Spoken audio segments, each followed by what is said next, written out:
तो friends, welcome to my new blog. तर friends, आज मी तुम्हाला दाखवणार आहे जे आपलं तयार ब्लाऊज आहे ना त्याची माप कशी घ्यायची, म्हणजे दुसरं ब्लाऊज शिवण्यासाठी। तर पहिल्या ब्लाऊजची माप घेता आली पाहिजेत, तरच आपल्याला पुढे कटिंग वगैरे करता येणार आहे। तर चला मी आज तुम्हाला दाखवते ब्लाऊजची माप परफेक्ट कशी घ्यायची। तर आता इथे मी एक कटोरा ब्लाऊज घेतलेला आहे। आता या ब्लाऊजची परफेक्ट माप कशी घ्यायची हे मी तुम्हाला दाखवते। तर सुरुवातीला ब्लाऊजला आपण अशी हुक लावून घ्यायचे। हुक लावून झाल्यानंतर समजा ब्लाऊज जास्तच चुरगळला असेल तर आपल्याला थोडंसं त्याला प्रेस पण करून घ्यायचं आहे। तर आता इथे हे ब्लाऊज काही चुरगळलेलं वगैरे नाहीये, मस्त आहे। तर आता मी याची माप घ्यायची पद्धत दाखवते। तर त्यासाठी सुरुवातीला आपल्याला काय करायचं, ज्याचं ब्लाऊज आहे त्याचं सुरुवातीला एका पेजवर नाव लिहा, कारण पुढच्या वेळी तुम्हाला हे ब्लाऊज मापासाठी नाही घेतलं तरी चालतंय, तुमच्याकडे माप तयार असतील। तर माझ्या मैत्रिणीचं आहे, त्यांचं नाव लिहिलं मी। त्यानंतर आता इथे आपल्याला काय काय लिहायचं आहे, पूर्ण उंची आपल्याला ब्लाऊजची घ्यायची आहे, ठीक आहे। दुसऱ्या नंबरला आपल्याला लिहायचं आहे शोल्डर, जो की ब्लाऊजचा पूर्ण शोल्डर आपल्याला इथे घ्यायचा आहे। त्याच्यानंतर आपल्याला लिहायचे छाती। तर आता छाती, शोल्डर, पूर्ण उंची वगैरे आपण तोंडी जरी सांगितली की ह्या ब्लाऊजमध्ये एवढे वाढवा तर आपण वाढवू शकतो, पण छाती, शोल्डर आणि कमरघेर हे मेन माप आहे। या मापामध्ये जरा जरी काही झालं तर ब्लाऊज बिघडते। तर बघा इथे शोल्डर घेतलं, छाती घेतली, पुढचा गळा, मागचा गळा, बाही उंची, बाही रुंदी, त्याच्यानंतर काक खोली किंवा काय म्हणतात त्याला, आणि अनेक काहीतरी नाव आहे ते विसरले मी, तर आम्ही काक खोलीच म्हणतो। तर आता ते झाल्यानंतर मग कमरघेर। तर अशी ही 9 मेन म्हणजे ब्लाऊज शिवण्यासाठीची माप आहेत ना, तर ही 9 आहेत। उंची, शोल्डर, पुढचा गळा, मागचा गळा, बाही उंची, बाही रुंदी, काक खोली आणि कमरघेर। तर आता ह्या साईडला आपण त्याची माप लिहिणार आहे। चला आता इथे ब्लाऊजला सुरुवातीला हुक लावून घ्यायची। त्यानंतर आपल्याला, तुम्ही आता सेंटीमीटरमध्ये घेणार आहात की इंचमध्ये घेणार आहात हे ठरवा। तर मी इथं इंचमध्ये घेते, सेंटीमीटरमध्ये एवढं काही मला म्हणजे लक्षात येत नाही, इंचामध्ये लगेच लक्षात येते। तर बघा पूर्ण असं ब्लाऊज व्यवस्थित करून घ्यायचं आणि काखेपासून जिथपर्यंत हुक लावलंय ना तिथेपर्यंत हे माप घ्यायचं। तर किती आले, 8 इंच। आता 8चा चौथा भाग किती येतो, 8 चौक 32, म्हणजे छाती किती आहे 32 पूर्ण आपण घ्यायचे आहे ना, तर याचा चौथा भाग करावा लागतो। तर आता लिहून काढायचं 8 आणि 32 सुद्धा, म्हणजे 8 चौक 32, ठीक आहे। आता त्यानंतर आपल्याला काय घ्यायचं आहे, पूर्ण उंची। आता पूर्ण उंची इथं आहे ब्लाऊजची 13 इंच। तर आता मला ताईंनी सांगितलेलं आहे की 13 इंच उंची आहे, तू 1 इंच वाढव। तर आता मी घेणार किती, तयार ब्लाऊजची उंची 14 इंच आणि शिलाई मार्जिनसाठी मी काय करणार आहे, अर्धा इंच वाढवणार आहे, म्हणजे ब्लाऊजची पूर्ण उंची किती मला घ्यायची आहे, 14.5।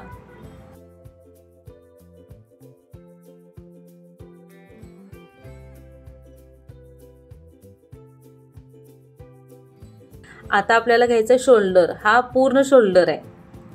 एक पूर्ण चार्ट असतो, तो चार्ट एक दिवशी तुम्हाला मी दाखवते। त्यामध्ये 32 छातीला किती शोल्डर घ्यायचं, 34ला किती घ्यायचं हे सगळं आहे।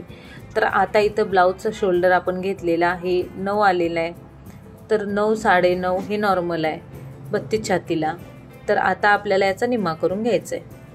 तर आता तिथे मी लिहिलेलं आहे 4.5 किंवा 5। चला आता आपल्याला घ्यायचा आहे पुढचा गळा। आता पुढचा गळा किती आलेला आहे, तर 6.5 आणि 7 हे नॉर्मल आहे। त्यानंतर आपल्याला इथे घ्यायचं आहे कमरघेर। आता हा मी पूर्ण कमरघेर घेणार आहे बघा समोरचा। तर किती येतो, 14, म्हणजे किती, निम्मा किती झाला 7 आणि पूर्ण किती झाला 14 दुनी 28, म्हणजे पूर्ण झाला 28, निम्मा झाला इथला चौथा भाग झाला 7, म्हणजे आता किती आला कमरघेर 7 चौक 28। हळूहळू समजेल, जे नवीन आहेत त्यांना, आणि ज्यांना समजतेच म्हणजे माहितीच आहे त्यांना लगेच लक्षात येईल, ती माझ्या चुका पण काढते। चला आता आपण इथे पाठीमागचा गळा आहे ना त्याची उंची घेऊया। तर आता इथे आहे पाठीमागचा गळा 10, तर ताईंना थोडंसं एक्स्ट्रा वाढवायचं आहे अर्धा इंच, म्हणून मग मी 10.5 घेतला। आणि शिलाई मार्जिनसाठी सुद्धा अर्धा इंच वाढवायचं आहे, म्हणजे आपल्याला गळा हे टाकायचं इथं 11 इंच। तर आता घ्यायची आहे बाही उंची. बाही उंची किती आहे? 4. चला आता त्यानंतर बाही रुंदी किती आहे? तर आता इथे बाही रुंदी अशा प्रकारे बघायची. तर कापड थोडं व्यवस्थित करतच बघायची. तर आता बाही रुंदी इथे आलेली आहे 5.5 आलेली नाही आहे, 5.25 आली आहे. 5 आणि 3 लाईन आले छोट्या छोट्या. तर आता 5.25 हे बरोबर घ्या. याच्यात थोडं जरी झालं ना लूज होतंय ब्लाऊज मग. तर आता अगदी बरोबर इथं लिहून घेतलेलं आहे मी 5 आणि 3 लाईन. तर अशा प्रकारे ब्लाऊजची मापं घ्यायची असतात. पुढच्या व्हिडिओमध्ये मी दाखवते हीच मापं घेऊन कटिंग कसं करायचं ते. तर आता इथे मी करणार आहे रात्रीच्या स्वयंपाकात खिचडी. त्यासाठी मी इथे थोडा तांदूळ भिजत ठेवते. तर आता इथं यांनी आणले मोमोजच्या ह्या 2 चटण्या. एक ती लाल एवढी तिखट आहे ना, बापरे विचारूच नका. आणि हे मोमोज इथेच मंदिर आहे एक बिजासन, तिथे समोरच ते मिळतात. मग म्हटलं जवळच आहे तर घेऊन या. तर आता खिचडीसाठी लागणारं साहित्य इथे मी सगळं काढलेलं आहे. आम्ही दोघं मिळून खिचडी करतोय. तर आता इथे बघा तेल तूप थोडं थोडं टाकून घेतलं. खडा मसाला जिरं मोहरी हे सगळं टाकलं. छान तडतडल्यानंतर आलं लसूण पेस्ट टाकली. आलं लसूण पेस्ट छान भाजल्यानंतर मग या भाज्या टाकल्या. तर आता हे काय करतात माहिती आहे का, जेव्हा भाज्या कट करायच्या आहेत ना त्याच्या आधीच ही भाज्या छान स्वच्छ धुवून घेतात आणि मग त्यांना कट करतात. कट केल्यानंतर धुवत नाहीत डायरेक्ट तेलामध्ये. त्यामुळे ना त्याची टेस्ट आहे अशी छान लागते. माझी थोडी चुकीच होते, मी कट करून धुते मग त्याची टेस्ट जातेच. तर आता बघा भाज्या टाकल्या तेलामध्ये, छान भाजून घेतल्या आणि थोडंसं मीठ टाकलं म्हणजे पटकनच भाज्या त्या विरघळतील ना तेलामध्ये. तर आता त्यानंतर इथे मसाले टाकायचे जे काय असतील ते. तर आता मी ते धने पावडर, थोडंसं मिरची मी काढली त्यातली कारण डॉली खाणार नाही म्हणून, आणि शेवटी डॉलीने खालीच नाही खिचडी. तर आता इथे बघा यांनी सगळे मसाले मी थोडे थोडे काढले होते, यांनी ते टाकून दिले त्यामध्ये.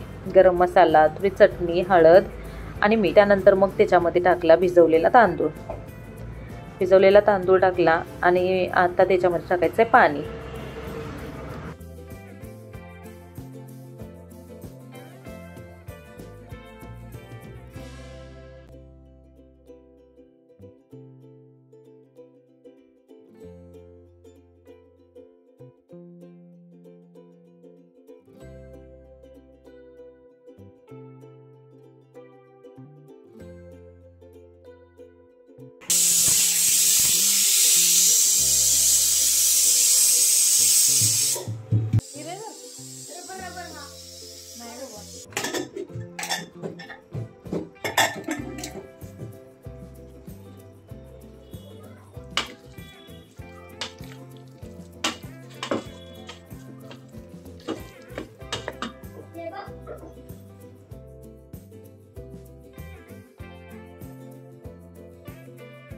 सिक्रेट आहे. 2 स्टार भेटले मग सर्कल मध्ये दाखव बघू.